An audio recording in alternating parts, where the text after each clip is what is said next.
Irish Fairy Tales. Chapter 77. "You have not told me one word about Dovlaka," said the Flame Lady reproachfully. "I am coming to that," replied Mongan.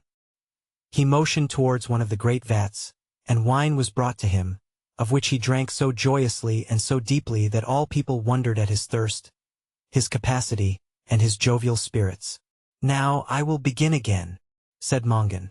There was an attendant in Fiachna Finn's palace who was called Ndevi, and the same night that Fiachna's wife bore a son, the wife of Ndevi gave birth to a son also.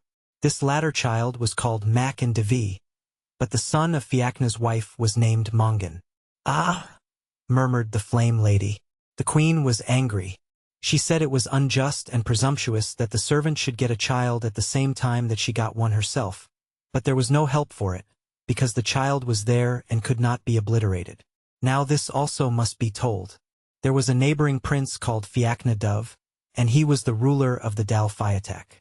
For a long time he had been at enmity and spiteful warfare with Fiachna Finn, and to this Fiachna Dove there was born in the same night a daughter, and this girl was named Dovlaka of the White Hand. "Ah!" cried the Flame Lady. "You see," said Mongan, and he drank anew and joyously of the fairy wine. In order to end the trouble between Fiachna Finn and Fiachna Dove, the babies were affianced to each other in the cradle on the day after they were born, and the men of Ireland rejoiced at that deed and at that news. But soon there came dismay and sorrow in the land, for when the little Mongan was 3 days old his real father, Mananayan the son of Lyre, appeared in the middle of the palace. He wrapped Mongan in his green cloak and took him away to rear and train in the land of promise, which is beyond the sea, that is at the other side of the grave. When Fiachna Dove heard that Mongan, who was affianced to his daughter Dovlaka, had disappeared, he considered that his compact of peace was at an end, and one day he came by surprise and attacked the palace. He killed Fiachna Finn in that battle, and becrowned himself king of Ulster.